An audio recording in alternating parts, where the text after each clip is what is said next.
DD किसान, बदलते भारत की शान।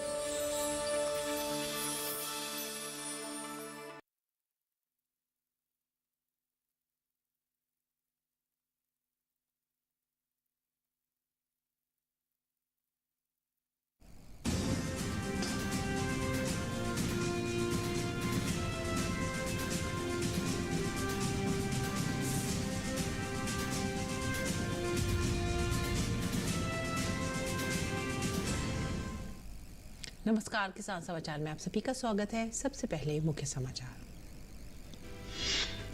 प्रधानमंत्री मोदी तेलंगाना के software engineer M Mallikarjun Reddy के इंटीग्रेटेड फार्मिंग मॉडल के हुए कायल। इंटीग्रेटेड फार्मिंग के जरिए मल्लिकार्जुन पशुपालन, बागवानी और प्राकृतिक खेती से अपना राज्य का कर रहे हैं विकास।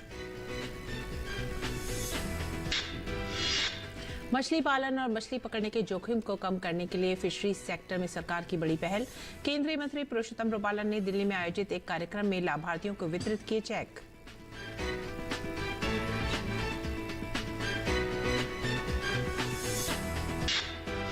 उत्तर प्रदेश में गन्ना किसानों के लिए बड़ी पहल। अब गन्ना प्रजातियों के मूल्यों में की गई है 20 रुपए की वृद्धि।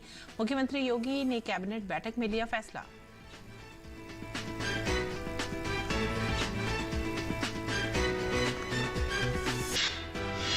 उत्तर पश्चिमी भारत में शीतलहर और उत्तर भारत में कड़ाके की ठंड का कहर जारी। घने कोहरे की वजह से आज दिल्ली आने वाली 22 ट्रेनें लेट। वहीं कुछ राज्यों में बारिश के भी आसार।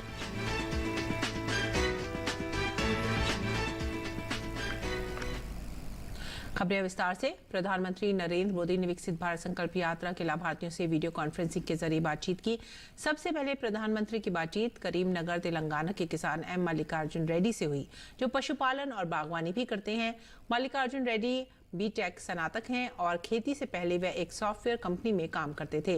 रेड्डी ने अपनी यात्रा के बारे में बताया कि शिक्षा ने उन्हें एक बेहतर किसान बनने में मदद की।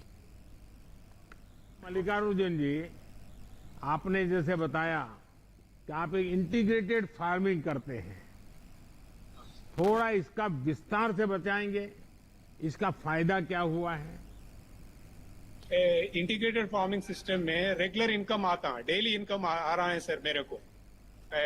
मछली पालन कर रहा हूँ, बकरी से डेली इनकम आ रहा है, मुर्गी से मैं एक मिल रहा है।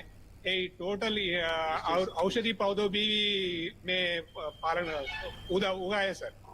एंड देशी पैडी वेराइटीज में मैं कल्टीवेट कर रहा हूँ सर। ये नवारा देशी इंडिजिनस राइस वेराइटी से हम कल्टीवेट कर रहा हूँ सर। ये नवारा इंडिजिनस पुराना करने के लिए सर। डायबिटिक का राइस ही है सर। काला बट्टी राइस कल्टीवेट कर रहा हूँ सर। मणिपुर ब्लैक मेरे ये भी कल्टीवेट कर रहा हूँ सर। ये इंटीग्रेटेड फार्मिंग सिस्टम के 5 से मेरे को इनकम आ रहा है सर। मैं पहले से मैं सांप्रदायिक खेती में मोनोक्रॉप सिस्टम में मेरे को ओनली 12 एकर्स में मेरे को 6 लाख मिला है सर। ये इंटीग्रेटेड फार्मिंग के अप्रोच करने के साथ साइंटिस्ट का करीमनगर के सूचना और सलाह से मेरा इनकम द्विगुण हो गया है सर। 12,35,000 इनकम मेरे को मिला है सर। मेरे कृषि के फसल में मेरे को ICAR से इनोवेटिव फार्मर अवार्ड मिला है। उपराष्ट्रपति वेंकैया नायडू माननीय जी से प्राकृतिक खेती का अवार्ड, रैतु नेस्तम अवार्ड मिला है सर मेरे को। ये टोटल में मैं आदाय द्विगुण डबल देकर रहा हूँ सर। मैं देखने के बाद मैं आसपास गाँव भी फार्मर भी चालू किया है सर। ये इंटीग्रेटेड फार्मिंग एंड प्राकृतिक खेती के लिए फार्मर को ट्रेनिंग एंड दे रहा हूँ सर। प्रधानमंत्री ने मल्लिकार्जुन रेड्डी से विद्यार्थियों से मिलने और शिक्षित युवाओं को कृषि क्षेत्र में प्रवेश के लिए प्रोत्साहित करने को कहा। अच्छा मल्लिकार्जुन जी, क्या एक काम मेरा कर सकते हैं आप? जरूर सर। कर सकते हैं? जरूर सर। नहीं, मैं कठिन काम नहीं बताऊंगा, आप संकोच मत कीजिए। तो भी कर। अच्छा, आप कभी कभी यूनिवर्सिटीज में कभी बच्चों को जाकर के लेक्चर दीजिए, ताकि पढ़े लिखे लोगों को लगे कि किसानी से भी कितनी बड़ी रिवॉल्यूशन की जाती। क्योंकि पढ़े लिखे लोग अगर किसानी में आते हैं तो ज्यादा लाभ होता है। सही सर, तो करेंगे। करेंगे सर। प्रधानमंत्री नरेंद्र मोदी ने मल्लिकार्जुन रेड्डी की दोनों बेटियों से भी बातचीत की। प्रधानमंत्री ने श्री रेड्डी की पत्नी के त्याग और समर्थन के लिए उनकी सराहना की। अच्छा, ये बेटी आपकी क्या नाम है उसका? My name is Advika. नमस्ते बेटा, क्या नाम तुम्हारा? मेरा नाम युवना। अच्छा, ये दोनों बेटी हैं आपकी? दो बेटी हैं सर। क्या नाम दोनों का? मेरा नाम युवना। मेरा नाम अद्विका। अच्छा, चलिए बेटा, बहुत अच्छा लगा। आपके पिताजी को आपकी मदद मिल रही है, ये भी अच्छा लगा हमको। अच्छा मल्लिकार्जुन जी, जैसा आप पढ़े लिखे एक व्यक्ति खेती की तरफ बढ़ते हैं, तो मुझे तो बहुत आनंद हुआ और देश में जो भी लोग सुनते होंगे उन सबको आनंद होगा। किसानी में कितनी संभावना है, इसका आप एक मजबूत उदाहरण है। और आप केमिकल फ्री फार्मिंग भी करते हैं, पशुपालन भी करते हैं, मत्स्य उद्योग भी करते हैं, यानी आप नए नए प्रयोग भी करते हैं, आप लोगों को ट्रेनिंग भी देते हैं, कितना सारा करते हैं आप। यानी आपने अपने शिक्षा भले सॉफ्टवेयर इंजीनियरिंग की हो, लेकिन आपने काम इसमें लगाया। आप अपने प्रयोगों को ज्यादा से ज्यादा लोगों तक पहुंचाएं, ज्यादा से ज्यादा किसानों का लाभ हो सके। आपका काम बाकी किसानों के लिए वाकई बहुत प्रेरणादायक है। मछली पालन और मछली पकड़ने के जोखिम को कम करने के लिए फिशरीज सेक्टर में कई तरह की बीमा योजनाएं लागू की जा रही हैं। कुछ पायलट प्रोजेक्ट के तौर पर चल रही हैं। मछुआरों के लिए शुरू हुई समूह दुर्घटना बीमा योजना बीते 3 साल से चल रही है। नई दिल्ली में एक कार्यक्रम के दौरान मत्स्य पालन, पशुपालन और डेयरी मंत्री पुरुषोत्तम रुपाला ने लाभार्थियों को चेक वितरित किए। साथ ही बीमा कंपनियों से मछुआरों के लिए और अच्छी बीमा योजनाएं लाने की अपील भी की। वहीं देश भर के सभी मछुआरे से अपील करते हुए कहा कि जितने ज्यादा से ज्यादा लोग बीमा कराने के लिए आगे आएंगे, तभी बीमा कंपनी भी अच्छी योजनाएं लाएंगी। रुपाला ने इस संबंध में राज्यों से सुझाव भी मांगे।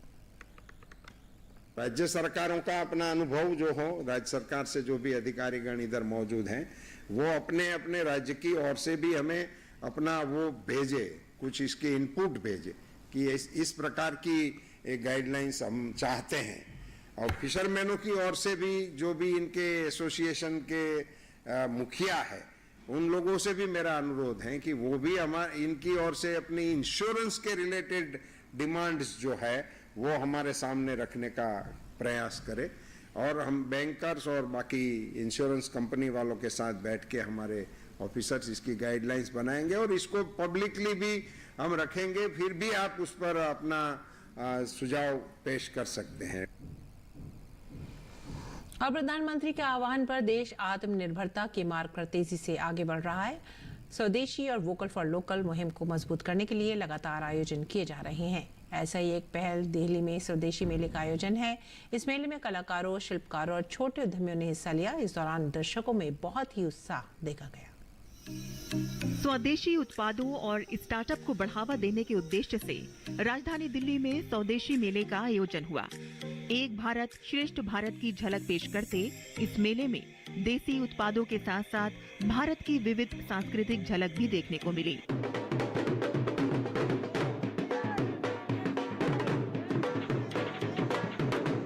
देश भर से आए ये हस्तशिल्प कारीगर और ये उद्यमी न सिर्फ यहाँ पर भारत की समृद्ध परंपरा की झलक को पेश कर रहे हैं, बल्कि जो देसी सामान के शौकीन हैं वो लोग यहाँ पर आके इनका हौसला भी बढ़ा रहे हैं। और प्रधानमंत्री की जो अपील है कि प्राकृतिक सामान को आप इस्तेमाल करें और वोकल फॉर लोकल की जो उनकी अपील है, उसकी भी बेहतरीन मिसाल यहाँ पर देखी जा रही है। मेला देखने आए लोगों ने बताया कि इस आयोजन से उन्हें न सिर्फ गुणवत्ता युक्त उत्पाद खरीदने को मिले, बल्कि स्वदेशी उत्पादों का महत्व भी पता चला। मतलब हर जगह, हर स्टेट के राजस्थानी फूड का से लेके व्यंजन सब हर तरह के कपड़े भी लगे हुए हैं। जैसे केरल मुझे खरीदना कोई कपड़ा तो मुझे यहाँ भी मिल जा रहा है। अच्छा मतलब बहुत ही अच्छा लग रहा है यहाँ पे खरीदारी करके और देख करके। भारत का स्वरूप दिखाई दे रहा है और अलग अलग प्रदेश का अलग अलग पहचान है। वो सारे पहचान यहाँ पे दिखाई दे रहे हैं और उसी हिसाब से जैसे कश्मीर वाले पे हम खड़े हैं, राजस्थान का अलग कल्चर है, तो अलग अलग परंपराओं कल्चर का देश है और अनेकता में ही एकता आज झलक रहा है। और वो एक उत्पाद हर क्षेत्र का अपना होता है, उसी उत्पाद को हम लोग बढ़ावा दे रहे हैं। इनके यहाँ अजरक की साड़ियाँ, बंदेज की साड़ियाँ, कांदा स्टिच की साड़ियाँ और बहुत ही ब्यूटीफुल, मैंने 1-2 सूट खरीद भी लिए हैं। बेसिकली हम दिव्य ज्योति जागृति ऑर्गेनाइजेशन से आए हैं। तो यहाँ पे हमारे जो डिसेबल लोग होते हैं या जो ब्लाइंड्स होता है, जिनका घर नहीं चल पाता है, वो हम लोग ये सामान बेच के मतलब इसका जो भी हमें फंड आता है हम उनको देते हैं ताकि उनका घर चल सके। और ये एक हमारा संजीविका स्टॉल है जिसमें हम ऑर्गेनिक हर्बल सारे मतलब विदाउट केमिकल सारे प्रोडक्ट्स होते हैं। लेकिन जो स्टॉल लोगों के आकर्षण का केंद्र बने वो रहे विभिन्न राज्यों के स्वादिष्ट पकवान वाले स्टॉल, जहां लोग अलग अलग राज्यों के व्यंजनों का जायका लेते नजर आए। मेले की प्रभारी ने बताया कि इस तरह के आयोजन से कुटीर व लघु उद्योगों को न सिर्फ बढ़ावा मिलेगा, साथ ही देश प्रेम की भावना का भी विकास होगा। हमारा एक स्लोगन है, गांव शहर की यही पुकार, उद्यमिता और स्वरोजगार, कि न केवल स्वदेशी जागरण मंच स्वर्णिम भारत फाउंडेशन के सहयोग से ये जो मेला लगा है, इसमें हम पूरे भारतवर्ष के उद्यमियों को एक मंच पर लाकर ये पूरा संदेश देना चाहते हैं कि ये जो भारत की स्वावलंबन की यात्रा है, जिसका उद्देश्य उद्यमिता, युवा और रोजगार का, स्वरोजगार का प्रचार और प्रसार करना है, इसके आधार पर सनातन संस्कृति पुनः विश्व पटल पर भारत को विश्व गुरु बनाने में सहायक होगी। वो उसका मूल मंत्र स्वदेशी है। चाहे स्वदेशी उत्पाद हो, यहाँ की हस्तशिल्प हो, कला हो या यहाँ के स्वादिष्ट पकवान, स्वदेशी मेले में हर कोना कोना यहाँ पर स्वदेश की खुशबू से महकता हुआ नजर आया।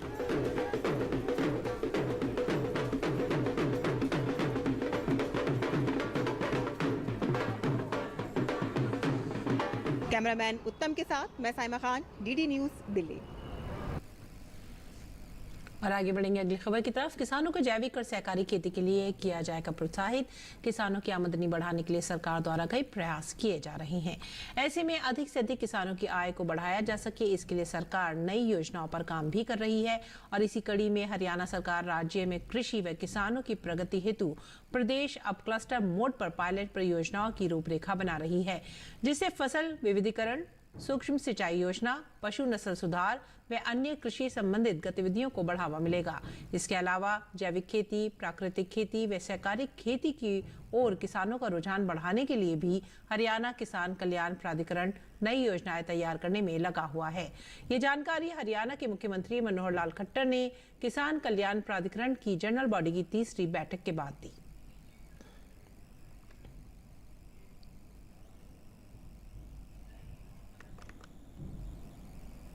और कृषि में आधुनिकीकरण के साथ ही फसलों की लागत भी लगातार बढ़ती जा रही है। ऐसे में किसानों को उनकी उपज का उचित मूल्य मिल सके, इसके लिए सरकार द्वारा फसलों के उचित एवं लाभकारी मूल्य तय किए जाते हैं।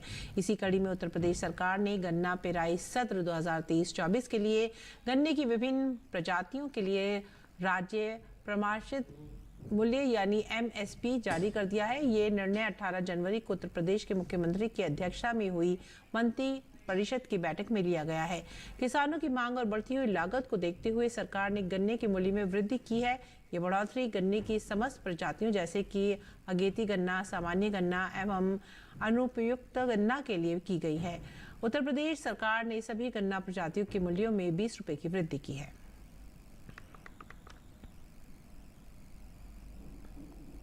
और लखनऊ में गन्ना किसानों से बातचीत करते हुए उत्तर प्रदेश के मुख्यमंत्री योगी आदित्यनाथ ने कहा है कि पहले चीनी मिल बंद सी हो गई थी। उत्तर प्रदेश में जब हमारी सरकार आई तब केवल 110 चीनी मिल मुश्किल से चल पा रही थी और उन पर 210 से लेकर 2017 के बीच गन्ने का बकाया था। आज हमारी सरकार में 120 चीनी मिल प्रदेश में चल रही हैं। कोरोना जैसी महामारी के बावजूद भी हमारी चीनी मिलें चल रही हैं।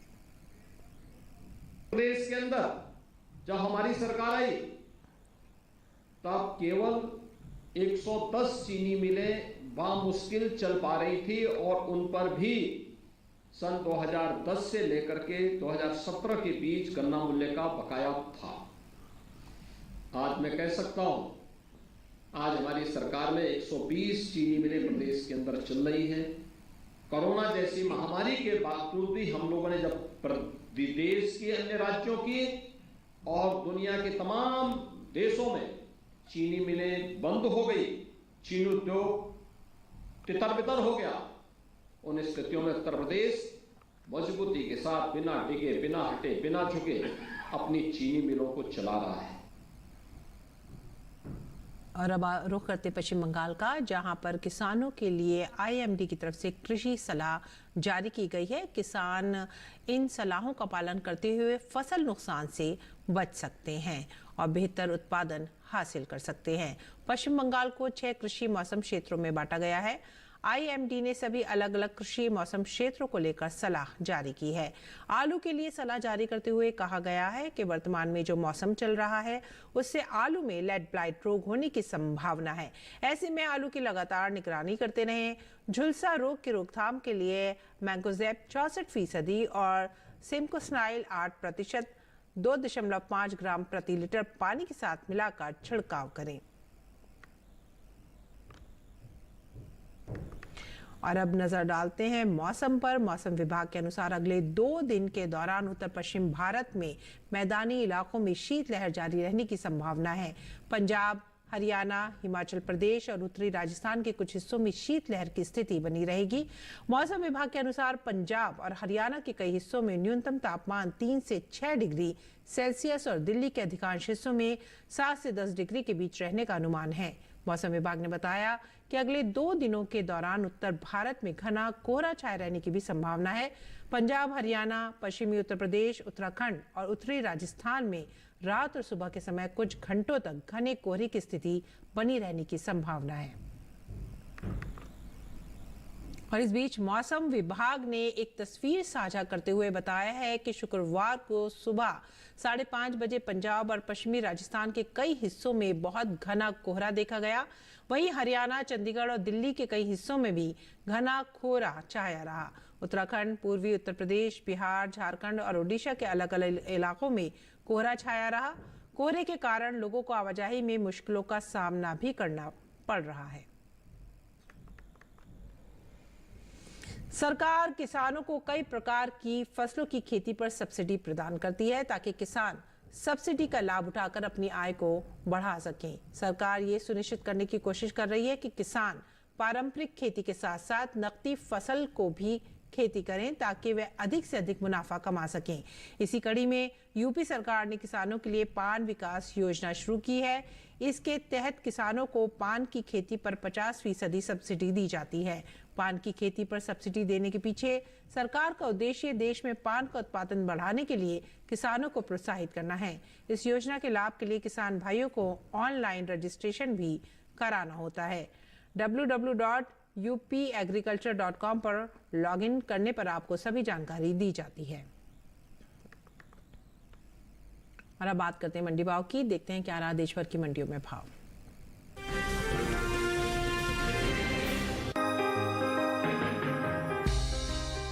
गुरुवार को देश के ज्यादातर मंडियों में मूंगफली के भाव में सुस्ती रही।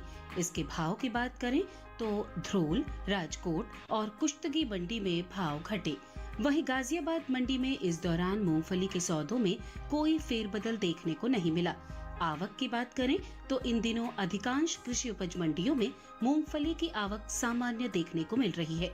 एग मार्केट के मुताबिक देश की अलग अलग मंडियों में मूंगफली के भाव कुछ इस प्रकार रहे। गुजरात के ध्रोल मंडी में 17 जनवरी को मूंगफली का भाव था 5,915 रुपए। 18 जनवरी को इसके भाव में 50 रुपए की गिरावट आई और भाव 5,865 रुपए पर आ गया। इसी तरह राज्य की ही राजकोट मंडी में भी मूंगफली के भाव में कमजोरी का रुख रहा। यहाँ 17 जनवरी को इसका भाव रहा 6,350 रुपए, जो कि 18 जनवरी को 50 रुपए टूटकर 6,300 रुपए हो गया। कर्नाटक की कुश्तगी मंडी में भी मूंगफली के भाव में गिरावट का सिलसिला जारी रहा। यहां 18 जनवरी को इसका भाव 625 रुपए टूटकर 7,815 रुपए से 7,190 रुपए पर आ गया। उत्तर प्रदेश की गाजियाबाद मंडी की बात करें तो यहां बीते 2 दिनों के दौरान मूंगफली के भाव स्थिर रहे। यहां 17 और 18 जनवरी को मूंगफली 8,000 रुपए पर बिकी। घरेलू स्तर पर इस साल मूंगफली की पैदावार में बढ़त देखने को मिल सकती है। कृषि मंत्रालय के तीसरे अग्रिम अनुमान के मुताबिक साल 2022-23 के दौरान मूंगफली की उपज 102.82 लाख टन होने का अनुमान जताया गया है, जबकि बीते साल की समान अवधि के दौरान मूंगफली की पैदावार 101.35 लाख टन रही थी। मूंगफली की उपज में हुई बढ़त का असर कृषि उपज मंडियों में इसके बाजार भाव पर पड़ सकता है। मूंगफली के निर्यात पर नजर डालें तो एपिडा के मुताबिक साल 2023-24 में अप्रैल से अक्टूबर महीने के दौरान देश से होने वाले मूंगफली के निर्यात में बढ़त देखने को मिली है। बीते 7 महीने के दौरान मूंगफली के निर्यात में 75,000 टन की बढ़ोतरी हुई है। वित्त वर्ष 2023-24 के दौरान अप्रैल से अक्टूबर महीने के दौरान मूंगफली का निर्यात 3,18,000 टन का हुआ है, जबकि बीते साल इस दौरान मूंगफली का निर्यात 2,43,000 टन रहा था।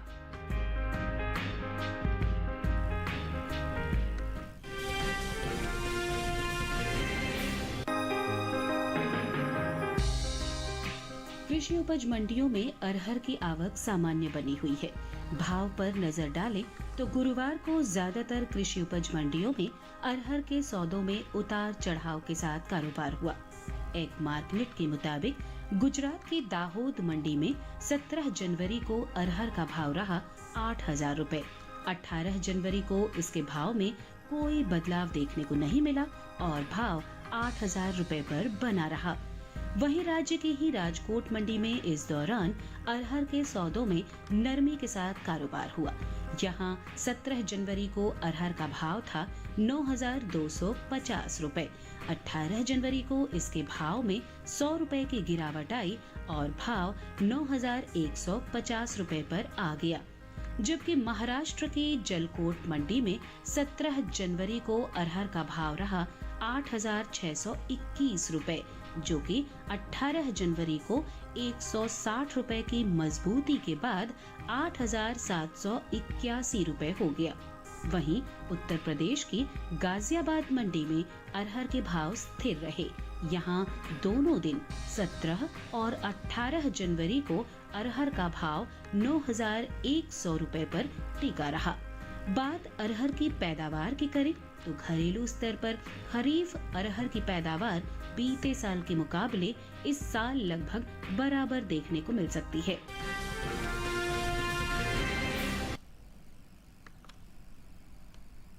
और आइए बात करते हैं मौसमी खेती की। किसान इस मौसम में कैसे रखें अपनी खेती का ख्याल, देखते हैं।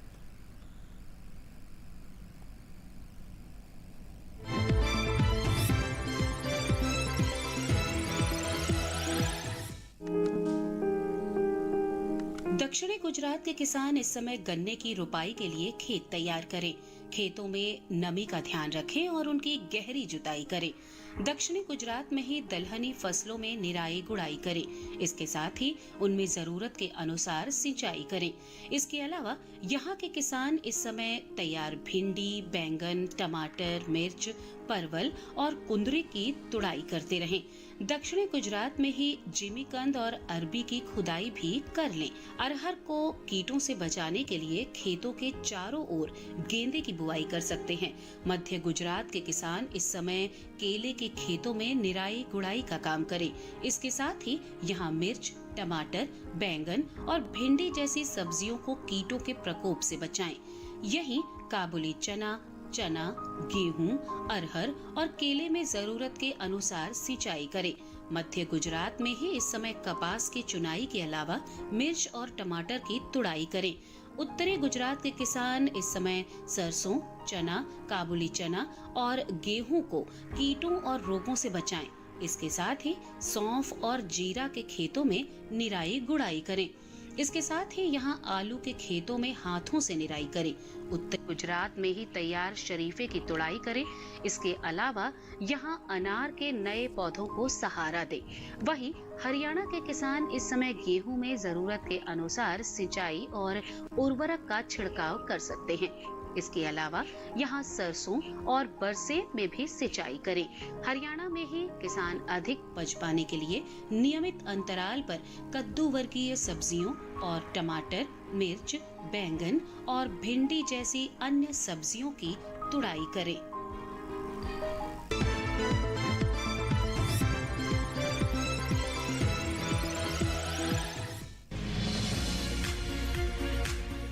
इस समय पालक की बुआई की जा सकती है। पालक को मैदानी और पहाड़ी दोनों क्षेत्रों में बोया जा सकता है। मैदानी इलाकों में सर्दी के मौसम में ये ज्यादा बोई जाती है। वैसे तो इसे किसी भी प्रकार की मिट्टी में बोया जा सकता है, फिर भी दोमट मिट्टी इसके लिए सर्वोत्तम मानी जाती है। अलग अलग राज्यों के लिए अलग अलग किस्में हैं। किसान वैज्ञानिकों से सलाह लेकर बीज का चुनाव कर सकते हैं।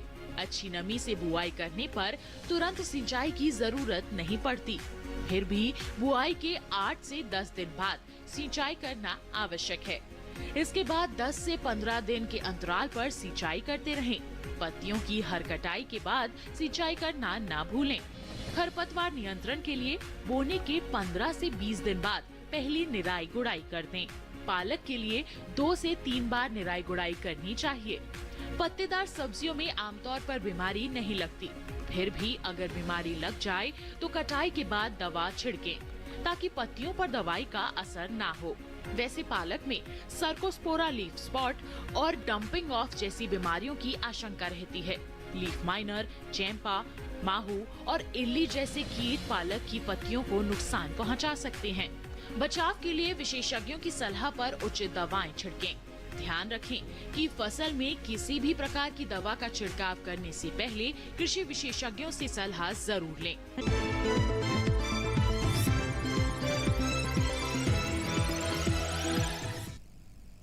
और आइए अब जानते कुछ और खबरें खास खबर में।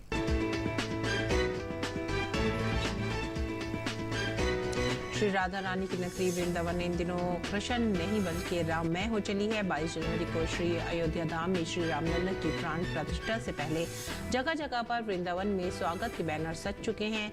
मथुरा के बाजारों में श्री राम नाम के ध्वज लहरा रहे हैं।